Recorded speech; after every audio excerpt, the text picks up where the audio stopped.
are live. Thanks for joining me today for another live Q&A show that I do, well, I try to do once a month, and I hope that you guys can join me. And today, it's a bit different because I'm actually using a different service to stream live on YouTube, and I hope this will work out. I'm using the service called StreamYard.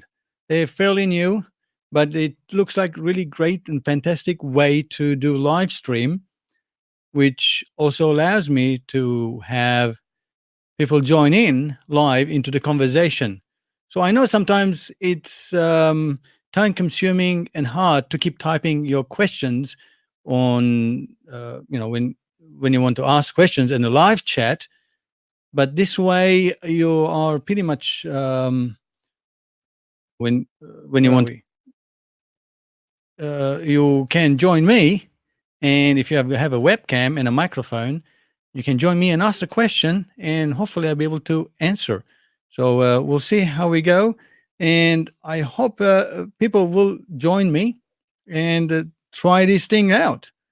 Not sure how it will work, but today's topic are basically Q&A about audio production, and just going to talk briefly about audio interfaces and which one is really suitable for your environment, what you're trying to record for your home studio.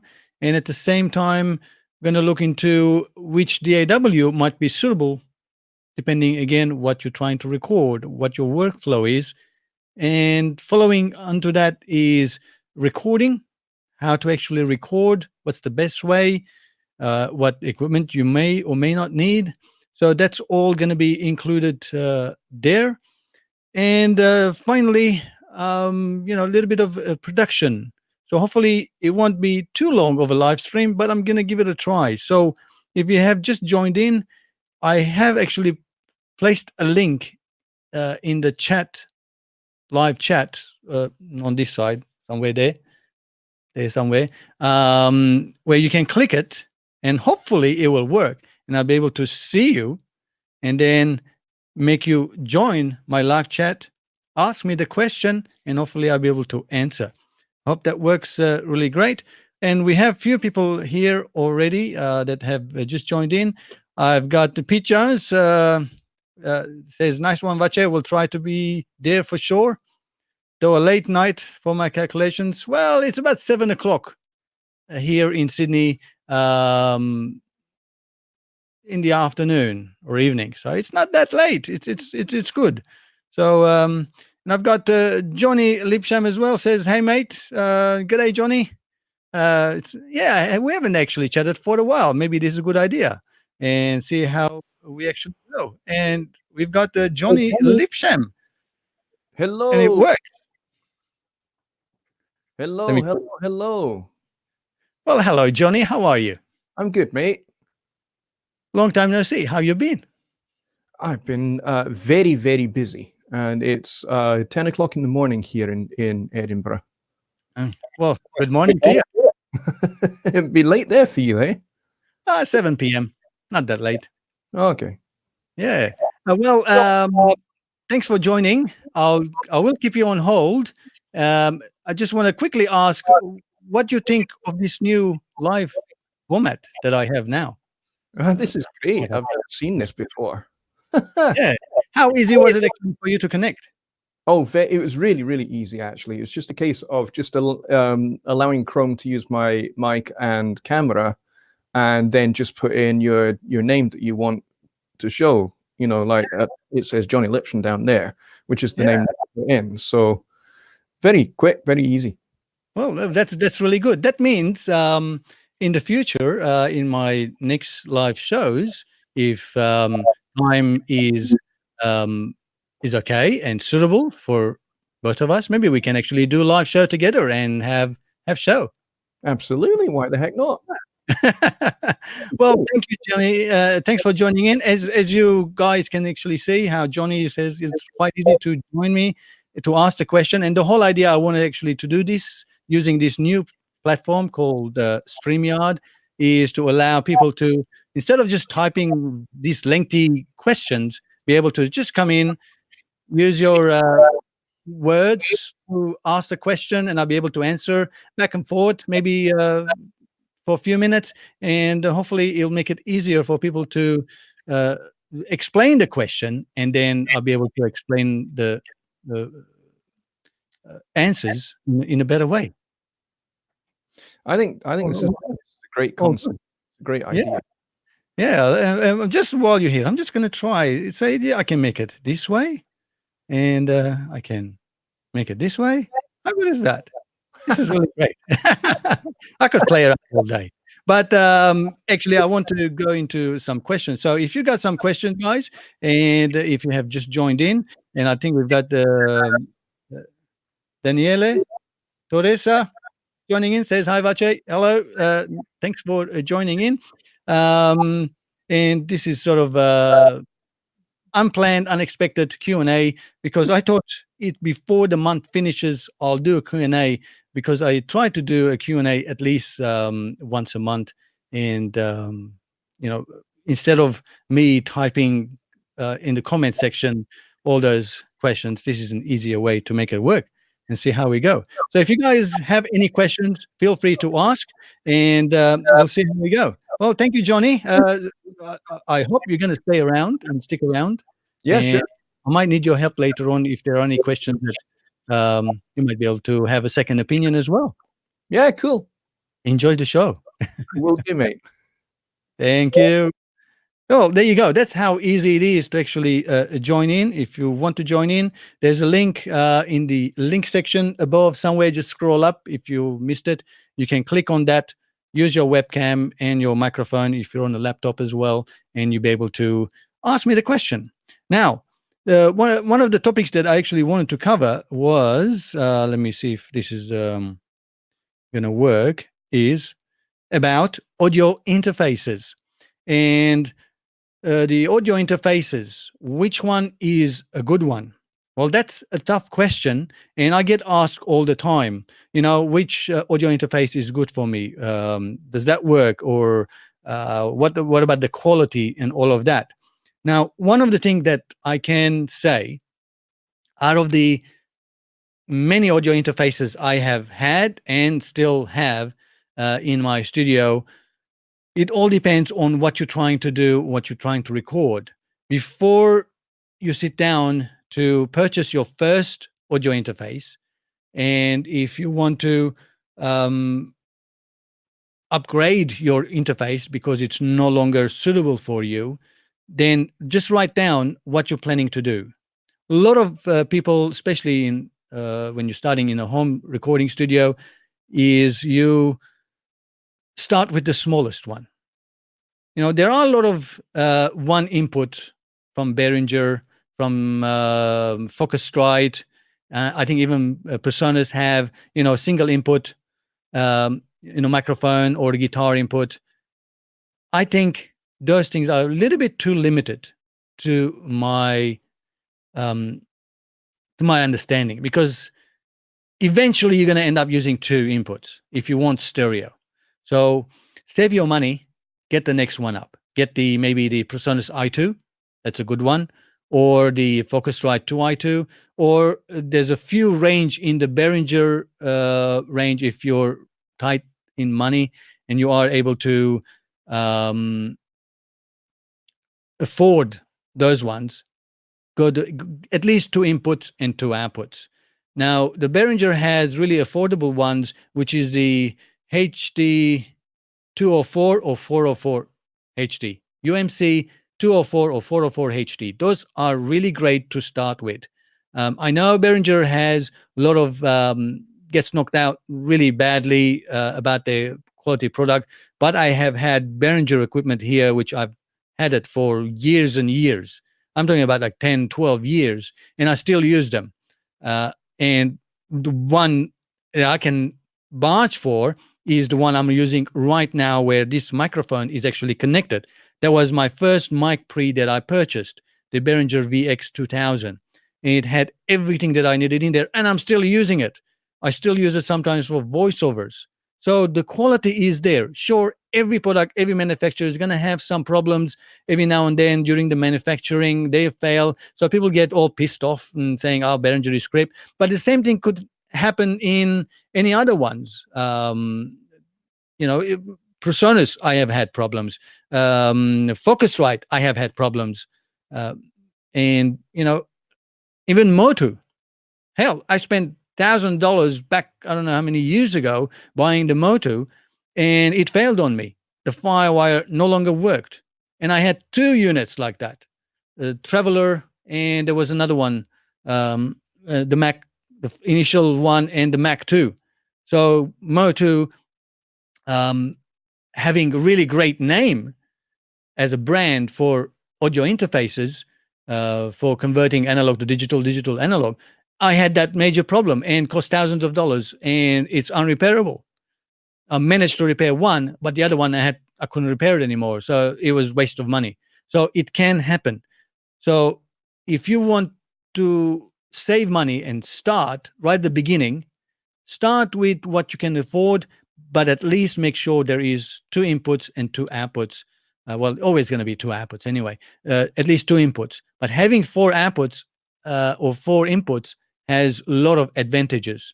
Like the UMC 404 HD, you can get up to 196 kilohertz sampling at 24 bits. Most other audio interfaces don't support that. So look into that. And it's really important that you don't go over the budget. You just grow as your needs grow, rather than trying to buy big one. I mean, you can see I have just recently purchased a Studio Live 24 from Presonus. For many years, I used their 1818 VSL, which is 8 inputs, and that was sufficient for me until I moved into this studio that I built, and I wanted to record drums, and that wasn't enough.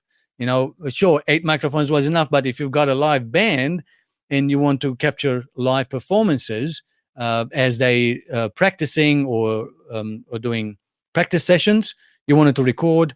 So it was important, and I needed it, so I grew in that sense. It didn't happen overnight. So just want to make sure that you guys are aware of not spending too much money and not keep accumulating all this gear that eventually gonna be useless, like one input.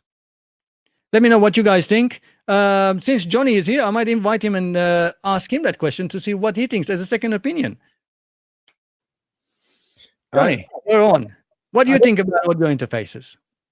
I think that's a great question, and I think you've been really, really thorough with your opinion on it, and which I largely agree with. I can only really speak to a couple of brands that I've used. Presonus being the one that I use the most. I do a lot of work with them as a company, and the other brand really would be Alesis. I've used their interfaces. Mm-hmm. They make a good couple of 2-channel interfaces, and I think they make a 4-channel one, which is really good as well. Mm-hmm. I still use their 2-channel one, the IO2, which I use for, in fact, what you're listening to just now is going through my Presonus interface and then into my Alesis interface. So you're hearing. I remember you mentioning that several times in your live streams when you do live stream. Yeah, it just means that by having 2 interfaces, it means that I can sum 2 audio streams into one that YouTube, or in this case, whatever this is, what's this called? StreamYard. Yeah. So in this case, StreamYard is able to receive the sum. So if I was to run Studio One or my piano, you'd be able to hear the piano as well as my mic. So now, on that note, audio interfaces currently coming out of my, as I mentioned earlier, guys, the microphone is actually connected to my mic pre. Now, you don't have to have that for sure. That's just because I've got it on my desk and I can patch it right in. That way, It's nice and clean sound that comes out, cuts off background noise. It's got compression, it's got EQ and de-esser and all of that. Gives nice clean sound for this microphone. And this is actually a $25 microphone from Behringer. Sounds great. So that's what the difference it makes. And that actually gets plugged into my Yamaha AG03. And that's another fantastic audio interface that I don't think I will ever get rid of. I have sold quite a few of my interfaces along the way as I purchased and upgraded it, but not this one. With this one, the driver that comes with it not only allows you to have a microphone for commentary, as we are listening now, I can have Johnny actually come in and I can hear him as well. But if I actually turn on my Studio One or Cakewalk by BandLab or my DAW or any other app, it will actually play through it as well without any second audio interface. So that's like loop back, yes. Yeah. Which is it's really fantastic. So it allows to share the audio interface between multiple applications. Yeah, some of the PreSonus interfaces have that. Like some of the newer studio interfaces that PreSonus do, like the 1824 or the 6.8, I think does it as well. The 1810 has that as well. So if you're needing more inputs, but you also want to be able to do what we're doing now, like screen capture or do a live stream and be able to use all of those inputs. Let's say you're doing a live show with multiple people with multiple microphones, then something like the 1824 or the 1810 is going to be really good for that, because you can have all of those inputs sitting right there. Not sure you can't see it off the screen, but there's one sitting there. That's one thing I should actually mention. A lot of people ask me, you've got the Studio Live 24, which is technically 64 inputs or 32 inputs. Well, no, 64, isn't it? 64, yeah, 64 inputs and 64 outputs. Why would you need an 1824? Well, I'll tell you why. One reason is that this goes up to 48 kilohertz. Yeah. Because of all the channels that it has to send through. USB is 32. So it can send 32 channels into your DAW and 32 channels back. That's a lot of bandwidth. Mm-hmm. But if I have a project where it's higher than 48 kilohertz, that means usually either 88 or 192, then that's when it becomes the 1824 becomes handy. Yes, yeah, definitely. The newer firmware, I think maybe 6 months ago for the Studio Live consoles, gives you 44.1 sample rate as well. Yes. Anyway, thank you, Johnny. Let's have a look at some of the comments. We've got George Mateo says, hope you will have a video tutorial on mastering using Artist. Well, I think I have a simple mastering option in Studio One Prime, which the same thing can actually relate to the Artist, but I'll see what I can do. If I get the time to do with the Artist, because the Artist has a few more additional plugins in there, I might be able to help you out with that. And we have Mike Casey. Cool. Thank you. Nice. Thanks for being here. And I think UMACY, it must be acronym. UMACY PUBG must be acronym. It says RME, one of the best. Yes, RME is one of the best as far as reliability is concerned. A lot of studios that I've visited locally here, you have RMEs. It does allow to have a lot of options in the matrix to route one input to the other, the output, and so on. Similar to Studio One's matrix, but a little bit more reliable to what I understand. I never had one. I never owned one. So I'm not sure. I can't really comment any further than that, other than I know people, they actually used RME. Have you had any experience RME, Johnny? I haven't, but like you, I've worked in studios where they use them. There's a studio the other side of town here where I go and do session work for. You know, they do a lot of film audio, so I quite often go and do some bass playing or some Foley effects recording with them, Yeah. and they use RME interfaces. All right. Yeah. And we have Simon Larkin here as well. It's good to see you, Vache. How are you, Simon? Again, if you'd like to join us on the live stream, like Johnny here next to, I'm trying to next to me right there. It's a bit hard sometimes to actually point to the camera and look at the screen. Link is above, about there, somewhere there. I'm having lots of fun here. Somewhere there, you can click and join us, and we can have a quick chat as well with you. So nice to see you, Simon. Hope you're doing well. As you know, I follow your channel as well. We have Mike Casey and says, I have M Audio Firewire 2626. Wow, how old is that one? Had it for years, but it causes Windows 10 to constantly freeze. Yeah, well, it is an old, I think, PSI card system. So if it's working, it's working. Blame it on Windows 10. Otherwise, maybe save up and maybe move to a new audio interface, something with USB 2 or USB-C, depending on your PC capability, of course, because Firewire is pretty much in its last leg. I still have a Firewire card on my PC that I, if I ever need to use it, but I no longer have, because the last time I had to use Firewire was my Focusrite, which again, the Firewire chip just blew up. It's very common, and I had to get rid of it. You know, I couldn't even sell it because no one wants to buy it. Why would I want to sell it anyway? So it went into electronics recycling, unfortunately. Yeah, and then they're not cheap either. So maybe you want to move to a new audio interface that might help you out with the unfreezing of Windows 10. You know. Okay. Next topic I'm going to actually talk about was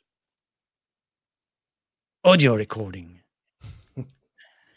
Dun dun dun dun. Audio recording. You happy to make a comment about audio recording? What's the general steps you take, Johnny, if you want to do recording, whether live or whether you're playing your keyboards?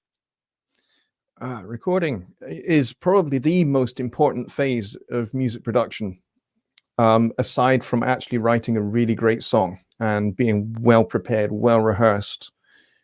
After you've got that bit and you've got the really great song that you have rehearsed really, really well, you know the song inside out, backwards, forwards, sideways, upside down, in, and all of that, and you get to the recording phase, the most important thing after that is a good performance and good mic placement. If it's a vocal performance, make sure, if you're in a room like my one, which is a rectangle, that's reasonably good sized, then you want to be kind of almost in the center of the room, and maybe 18 inches away from the mic, so you're not too close that you're going to get proximity effect. Like right now, I'm right on top of the mic, practically. But when I'm singing, I would be kind of about this far away from the mic. Oh wow, okay. And it also depends on the microphone and what you're trying to achieve. I mean, the style of the song as well. Well, I think that's important as well. Getting the correct microphone is just as important. I mean, there have been great records that have been recorded with an SM57 or an SM58 being used as the microphone. Foo Fighters, I think there's a couple of Foo Fighters records where Dave Grohl has used an SM58. Super cheap dynamic mic, and you'd think, yeah, they work great in a live scenario, but he used one for doing the vocals for, I think, one of the either the first or the second Foo Fighters record, and those vocals sound great. Mhm. Sound really, really good on a low budget mic. I mean, you don't need a Neumann U87 or a Telefunken. Can't even mic. afford those things. No, you don't need those. But I mean, this is the Rode NT1A, and I use this for pretty much everything. Yep. I mean, I've got There's one in my cupboard. Yeah, you've got one. I've got a few other mics as well. But as I mentioned, like this microphone, this is the Behringer Ultra Voice XM8500, and you can buy 3 of them in a bag, in a case, plastic case, nice safe case to carry around for 75 Australian dollars, which is probably about 50 pounds, maybe 50. even less, 40 pounds for 3 microphones. And you can see I've actually used this to record drums. I've used this to record voiceovers. And once you try, depending on obviously the vocal and what you're trying to record, you can always position the mic at the right place and be able to record it. So many people in the past, you said, "Oh, that's a really great microphone," and I said, "Yeah, it's a $25 microphone." Yeah. They go, "What?" It sounds good. I go, "Yeah, it's just about placement." So my point on that is, it's not much about how expensive the microphone is, but also you don't want to buy a really cheap microphone. Buy a reasonable microphone. For $25, even though it's cheap, but it's from a known brand. And I have spent $20, $30 buying from eBay or from China or from wish.com. And they sound so bad that nothing you can do to actually fix it. So it's important to, even if you are buying cheap because of budget and affordability, buy something that that these brands like Behringer, even though it's cheap, but they still got their name and their brand on it. So they try to give you still a good quality, but not some Asian brand, non-branded, some odd second grade factory microphone that it's not going to do you any good. It's going to be noisy, it's going to be nasally, or it's going to be boomy, boxy, all of those things. So just save yourself the money. So that I would highly recommend this one if you're just starting. It doesn't need any phantom power as well, so it's really, really great. And of course, after that, once you move up to the next level and you want to get a better sound quality, save up and then buy the next one, which might be worth about a couple $100, whether US or Australian, or maybe 150 pounds or thereabouts, so that you get some quality a condenser microphone. That's my take. When you are recording, give yourself plenty of time to record and experiment when you are recording using that microphone, or whether even you're using, let's say, guitar, and you plug the guitar directly into your interface. A lot of interfaces allow that and have high impedance input, so you can plug it in and just practice and see what tonal characteristics you are getting, and then you can play around with the levels. Try to get the best sound you can without any EQ in your DAW. Absolutely. As Johnny mentioned, right there, that's Johnny. As he mentioned, just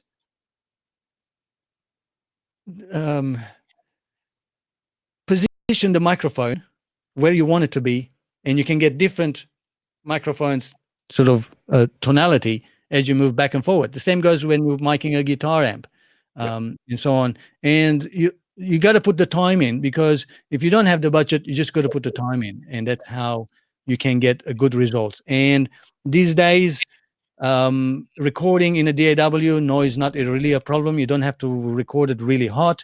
You don't try not to record too low, but at least see anywhere between -20 to -12 dB fluctuating around. That will give you really nice sort of levels to work with.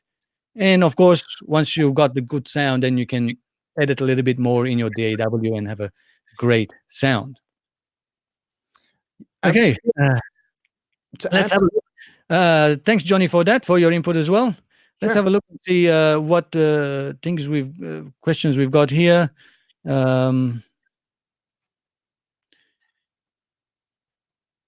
It says Simon Larkin says Paul Rogers uses an SM57. Yes, I know quite a few people actually also use SM57 to sing into.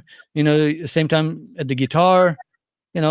One of the most versatile microphones, and they're not really that expensive for a dynamic microphone. I think they're about 150 Australian dollars. Not sure how much they are in US. Probably $99 US. Maybe a bit less pounds where you are. Yeah, about £100. Yeah. Okay. I've got George there saying, Vache, what is the mic you are using now? I'm not sure if that was a new question or an old question. But yeah, this is the Behringer Ultra Voice XM8500. I don't have a picture of it, but it's a dynamic microphone. Let me remove that, and you can see it's right there. And by itself, it's still a good microphone, but obviously it's being processed by my mic pre. That's why it sounds really nice, and it's really useful. And we have Mike Casey says, I use Magic Music Maker and Prox 3. I know Magic Music Maker. I'm not sure what Prox 3. You know what Prox 3 is, Johnny? Is that Pro X3 and he's just not put a space? Yeah. Could be. Maybe Pro X3. Maybe. Yeah, we don't know.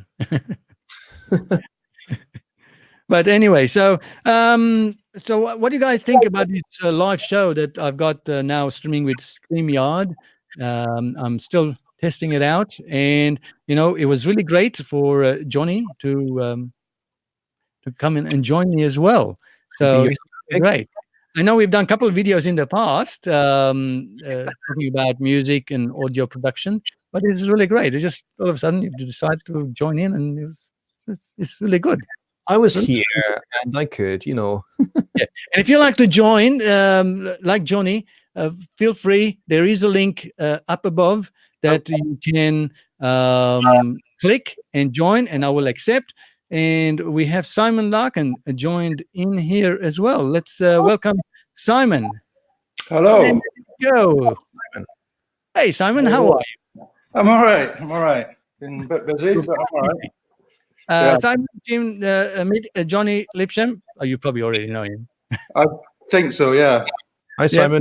Johnny, Simon. Yep. Really great. Simon, I know you haven't done on YouTube lately because you're busy. How far you've your studio finished? Has you finished building it yet? No. Problem is I got too much work and I haven't got time to finish building. I've got it to where it sounds good. It just looks a bit of a ramshackle at the moment. I mean, my mixing room's fine, but the live room's, you take it as you get it. But I've just had so much work on. I just haven't had time for YouTube. I haven't had time for anything, really. Even my kids have forgotten what I look like. So, which is good, but, Well, I actually met Simon as a couple of years ago when I was trying to build my studio, and I think Simon was in the progress of getting his studio built and fitted out. So that's how I met him. And then Simon's got a really great channel where most of his videos are about Reaper, and not just the basic Reaper functions, and that's why I have subscribed to his channel, because Simon goes really in depth about Reaper DAWs. And maybe in the next question, which was going to be about the topic, actually, I should say, the next topic, which I was going to talk about was the DAWs. Maybe you can have an input there as well about Reaper and how you actually work with Reaper. Because me and Johnny are Studio One personas, Studio One fellas and users. Yeah.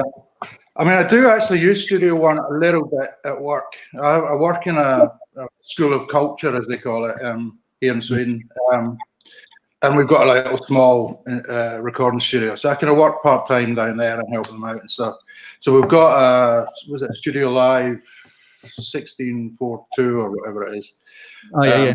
So we obviously got Studio Live that came with that. So I mess around a little bit with Studio One, but it's mainly just Reaper. And I mean, I use it. I'm fairly old school. I mean, I come from the days of tape, as we talked about before. Yeah, likewise. I tend to use it as a tape machine, and I've taken a little bit of hate sometimes from people that say, "Why don't you use folder tracks and all this kind of thing?" I still use sends and bus tracks and stuff. It's just the most logical way for me to work. I think what annoys me a little bit about folders is when you set a folder up, you've got to make sure it's in the right place, otherwise it ends up inside another folder of another folder. And yeah, true. So to me, buses just make sense. So I tend to use it as a tape machine. That's how I look at it. Yep. Now a question to Johnny. Now that Johnny's here as well, what's your take on DAWs when someone is actually starting? What would you recommend? I think you already know the answer to that. I'm going to recommend Studio One. I've been using Studio One since 2013, but before that I used Cubase from version 1 of Cubase way back in, I think, 1989. And then before that I used Steinberg Pro 24 and Pro 12, I think it was, on an Atari ST computer, if you guys remember those. Oh, been there. I remember, but I've never seen it. Yeah, I used one of those. That was my first foray really into digital recording. Before that, I was like you, Simon. I was tape machine. Yeah, and using. I mean, we used Cubase version 1 to MIDI up the drums, and then we take that into the studio, record that to tape, and then overdub everything else. That was what it was used for. Yeah, I was hybrid for years. I was using the computer element for doing programmed elements, and then overdubbing live on top of that. So if I wanted drum loops, I could create them in Cubase, and then use everything else is done on tape, and then we'd sum everything back into Cubase. Exactly. Yeah. That's how I work. I worked like that for years, but as you see in this room, no tape machines. I've still got my old 2-track that unfortunately the belts finally gave out on me, but I used to run my masters through the 2-track and back into the DAW just to get that bit of tape saturation going on. Oh, Okay, Simon. Johnny says Studio One. I mean, I've done quite a few videos on Studio One Prime, and how my opinion about it, how it's really great to start with.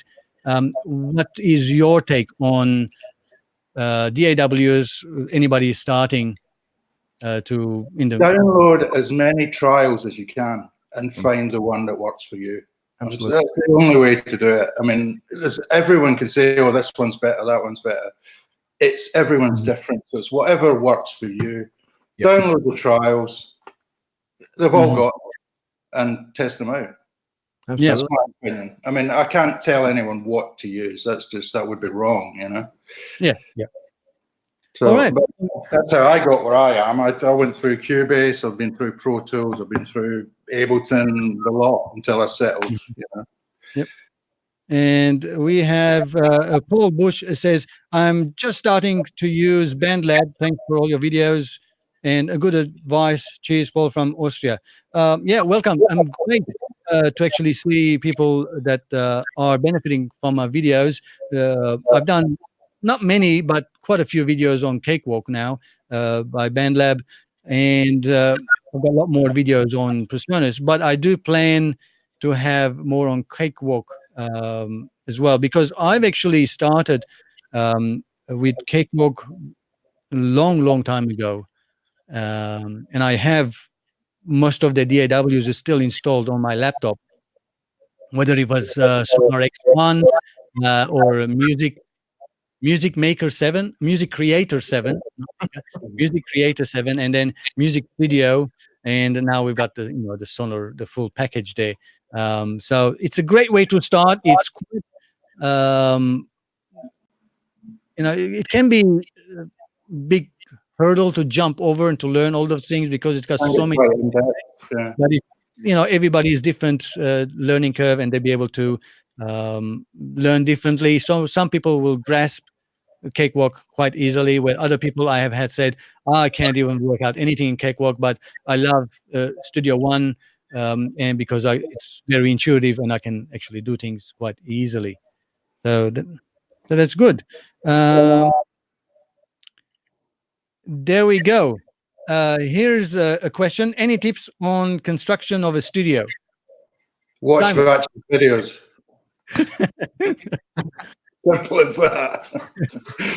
He did a really good job.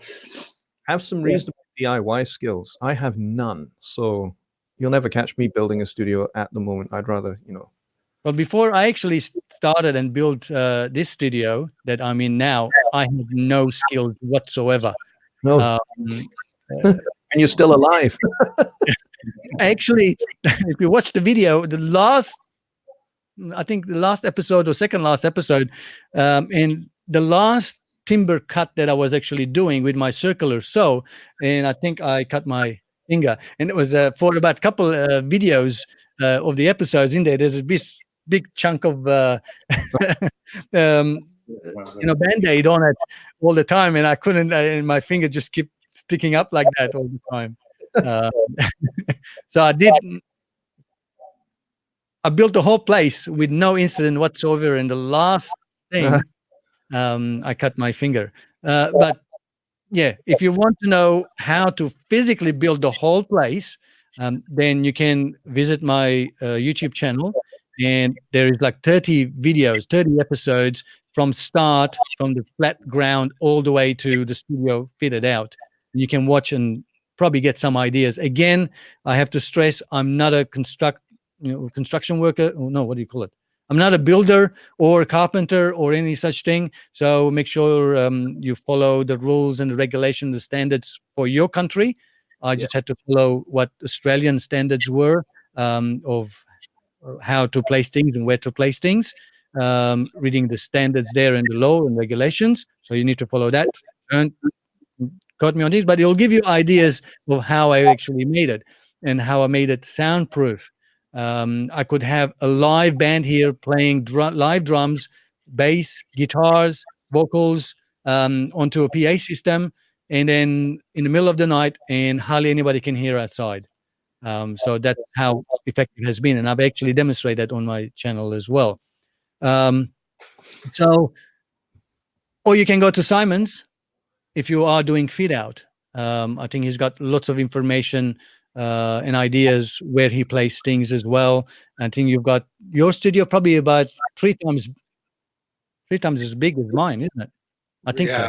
It was an old barn, so I was lucky. I started out with thick walls already, so I didn't have to do as much work as you did.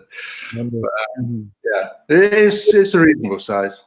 But it's funny how small a studio starts to feel when you put stuff in it, So you put drums and amps, and it shrinks rapidly. Yeah. But I mean, for me, this is a perfect size of what I wanted to do and what I wanted to achieve. Also, some of the limitations of the size was regulations, what I could actually build before I had to actually get a licensed builder.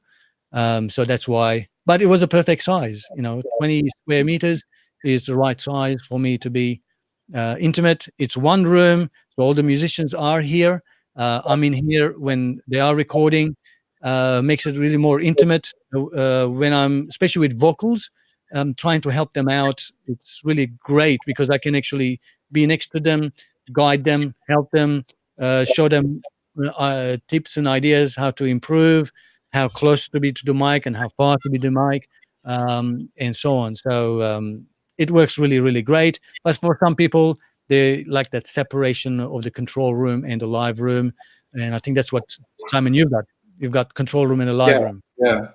But luckily, as I say, it was an old barn that was already there. I just had to put a set of doors. The actual wall between the live room and the control room was there. Yeah. It was just a case of on the other hand, you've got Johnny here, where he's got. I'm trying to organize my finger. Where you are basically in a bedroom. Yep. Is what majority of the home studios would be. How do you find your studio?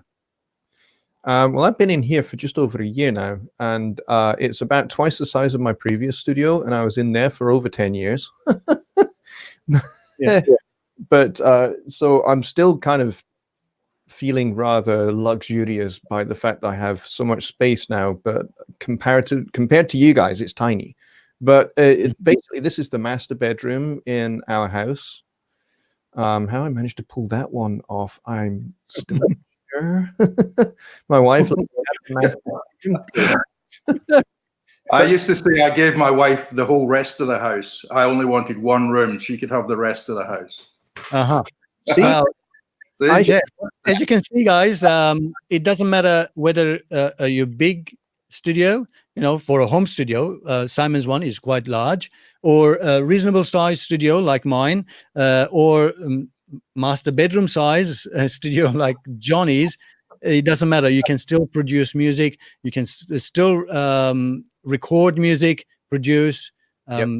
Size really not that problem. It's how creative you can be and how you can actually use. Well, my one is actually completely separate from our house. It's a standalone construction. And when I recently purchased, you can just about see that grating there, a couch here for my clients to come and sit down. My wife said, "Would you like a pillow and a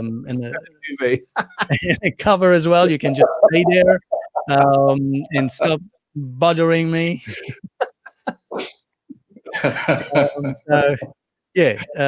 It's great here because I don't annoy anybody and no one annoys me.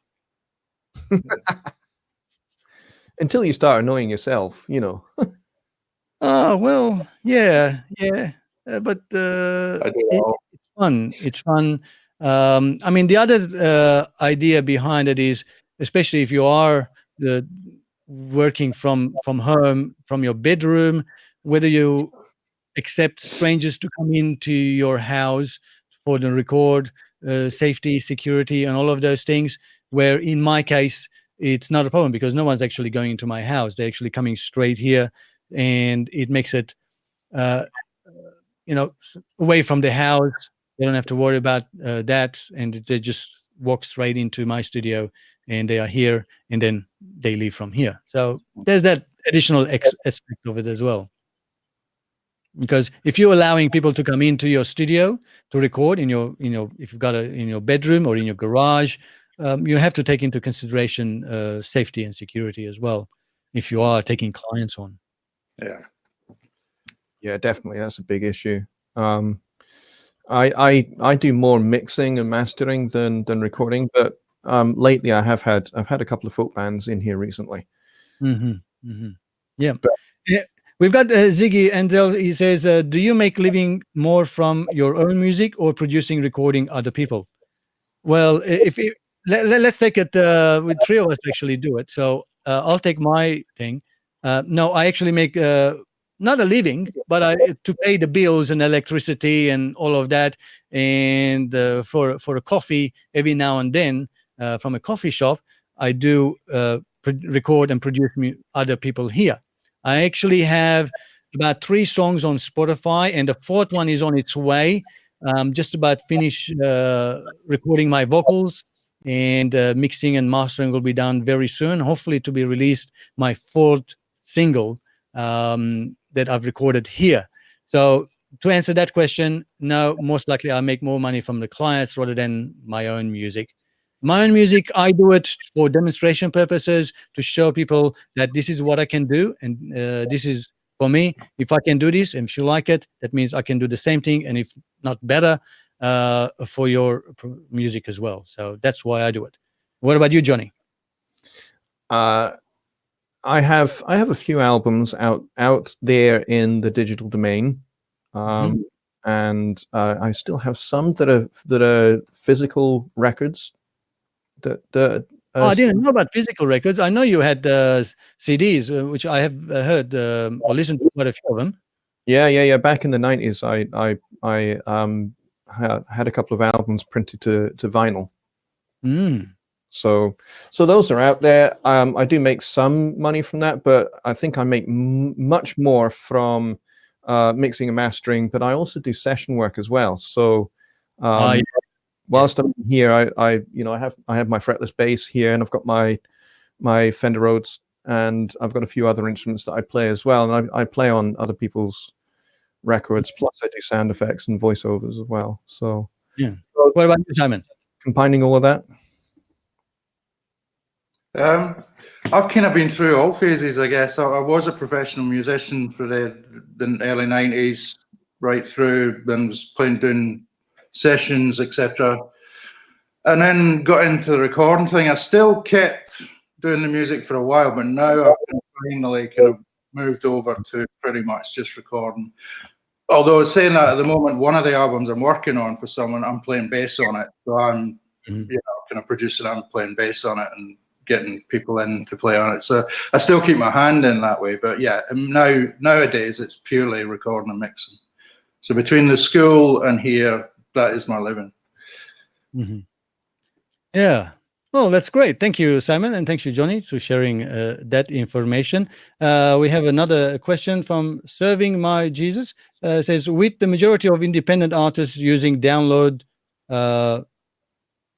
sites, it's wrong spelling, but anyway, rather than CDs, how do we mix and master for MP3s rather than Waive? Well, actually, when you are mastering for a CD, it is different for online streaming, because you can actually push the CD. Normally, I think I used to push it 0.1 dB as a true peak, sometimes 0.2 dB. But when it comes to online streaming, that is down all the way to 0.7 or 0.8 dB as a true peak for it. And usually, when you are doing for online streaming, they won't accept MP3. You need to give them Waive 44.1, 24-bit or 16-bit, or even I think they will also accept 48 kilohertz, 24 bits as sort of Waive file. And then they do their own conversions. Each distributor, like iTunes, Spotify, Amazon, Google Play, all of that, they do their own conversions with their own engines to control the loudness level and all of that. So you need to give a bit more headroom to allow for that conversion to MP3 to be streamed. And it's really, really important. If you go above that, I found out that if you actually go above 0.7 dB as true peak, and loudness, integrated loudness, any more than about 12 dB LUFS, then your audio will suffer. Yes. So you got to make sure that you keep those in mind so that it converts and translates correctly.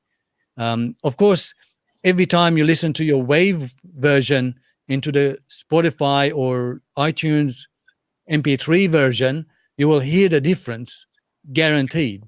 But that's how it works. So that is the difference.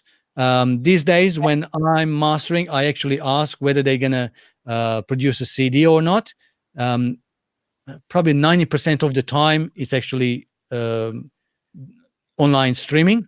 So I prepare the master having that into account. But if it's a CD, I pump up my true peak all the way, 0.2 dB, and my LUFS can be even 10 dB LUFS to give really nice audio sound on the CD. And just to tell you the reason why I do that is and you can try this at home, or actually I should say in your car. When you listen to radio in your car, and music, and you switch to the CD player and you listen to the CD will be at least 20 dB, maybe not that much, but at least 12 dB lower than what's on the radio. Try it out. So to compensate for that, so when you're switching from the radio to the CD or vice versa, not to have that too much variation, that's the reason I do it. And my clients really like it. Because the first thing they do when you give them the CD, the master CD to listen to before duplication, as they're driving home, they put the CD in the car and they listen in the CD in the car. And if it sounds good in there, then they go, yep, let's duplicate it. Yeah. But these days, duplication of CDs has become more expensive. And hardly anybody prints CDs these days, unless they do shows and they want to actually give the merchandise or sell them as a merchandise. Otherwise, it's all live stream or streaming media. Hope that answers that question. You guys have any input on that? That was a great answer. Yeah, cover it. The recommendation I would have would be if you're aiming at streaming services, like the most popular ones, they all tend to have their own loudness limits. Yep. Like, for example, I think Tidal is -13 LUFS, iTunes is -14, YouTube is -14, Spotify is -13. So you kind of need to be aiming for around that, because if you go over that level, what they will do is their limiters will turn your music down and you'll sacrifice some of your dynamic range of either yours or your client's music. So the recommendation I would have is to go and check out loudnesspenalty.com and run your audio through that. Now, it doesn't store your audio, it just processes it. That's all it does. And what it does is it gives you a number of by how much your audio would be turned up or turned down by the most popular streaming services. And there's a little playback device where you can actually hear what it would sound like on each of those platforms. It is so powerful, it's ridiculous. Yes, And it's free. It's absolutely free, and it's made by a really good friend of mine, my friend Ian Shepherd, who's a fantastic mastering engineer based down in Cambridge. So, absolutely, I've actually watched him build his mastering studio. Yeah.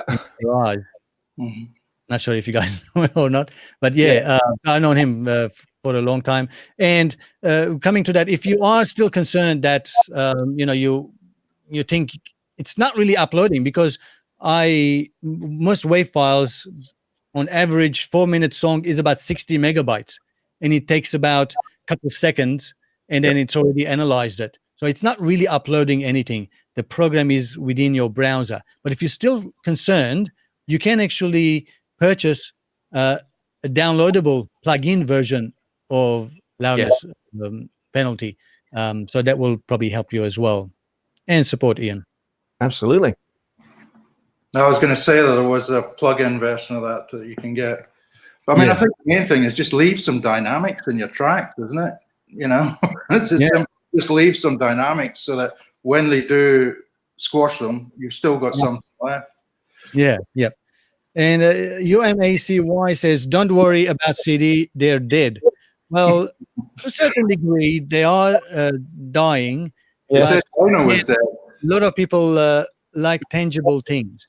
So especially if you are having shows, you've got concerts and shows, and you're selling merchandise, T-shirts and things. CDs do sell, and they may be to pay the cost of it. So because some people like to actually own a tangible thing to pay for it, and the rate that you get from Spotify or iTunes for plays is peanuts, 0.00 something of a cent. It's ridiculous. But for that reason, I have had saying now we actually want to sell them, or we want to give our CDs away as a thank you to our fans. So that's what they print it for. So the cost of it is actually advertising for them. So the CDs, yes, it is dying, but it would still be around. It might even come back like the vinyl. Another question we have is, what is your favorite condenser mic for vocals? I own AKG 414. One of my most used microphone is the Rode NT1, the newer version. It's whisper quiet. It's very transparent. It captures everything. But one of my favorite one is the newly acquired AKG 214, not the 414. To my research and finding, I found that 214 is more suitable for voice, where 414 is more suitable for for drums or for guitars, room mics, and things like that. They have the same capsule, a little bit more options as well. You can actually have cardioid, as well as figure eight and anything in between. But for vocals, I really enjoy the 214. That's my favorite one. But you can't really say there is a favorite best microphone, because sometimes certain microphone, like my NT1, they'll try, they don't like it. They try the NT1A, or they try my MXL microphones, or they try my Shure microphone, any of the other ones, and see which one they like. So you got to look at the source. If it's a vocal, their tonal range. If it's guitar, again, the guitar's tonal range. And if you're recording anything else like violins and things, you got to try the different microphones to see which microphone suits best for that particular instrument. So I hope that answers that question. You guys have any favorite microphones? What about you, Johnny? I use this guy. NT1A.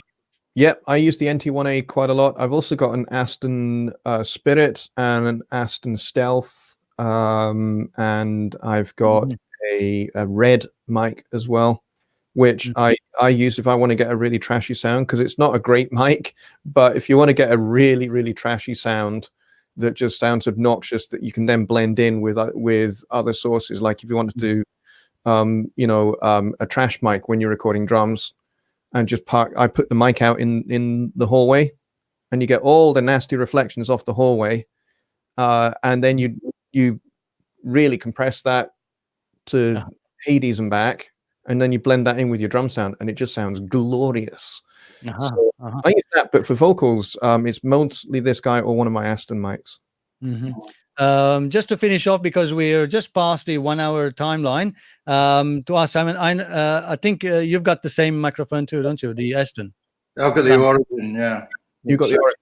That's a great mic. On an album. I've seen your review. Sorry? I've seen your review on that microphone. That's why I remember. It was rubbish. The worst video I've done. No, I love it. I also use AKG 4033s, work fine. I don't know. I mean, it's also subjective, isn't it? It's whatever one you've got and whatever one works. I mean, what can I say? There's so many out there now that you've just got to try them again, isn't it? Everyone's different. Well, thank you, guys. Thank you for joining in. Even though this was unannounced, I like to really, really thank Johnny for joining into the live stream, as well as Simon, which I haven't seen you guys for quite some time, maybe a couple of months now, because I've been quite busy here. You guys been busy, and thank you so much for your time coming in and sharing your opinions as well on these topics. Thank you for everyone joining in, and then all these questions. I hope we all answered all of your questions as well. And thank you. We hope to do this again very soon. Definitely. It sounds really, really fun to do. I really like StreamYard, and it sounds really great. Makes it really easy. So maybe in the future, you guys, when I do live stream, you guys will be able to join in and like Johnny and Simon, and ask your questions. You don't have to sort of be on all the time. I mean, Johnny and Simon hang around because we know each other. We've spoken before, and we had conversations before. But if that's not your thing, if you're shy, that's okay. You can just come in, ask the question, and then we'll be able to answer it for you. Again, as always, thank you guys coming in, and I'll see you all next time, and have a great time making music. Nice to see you, mate.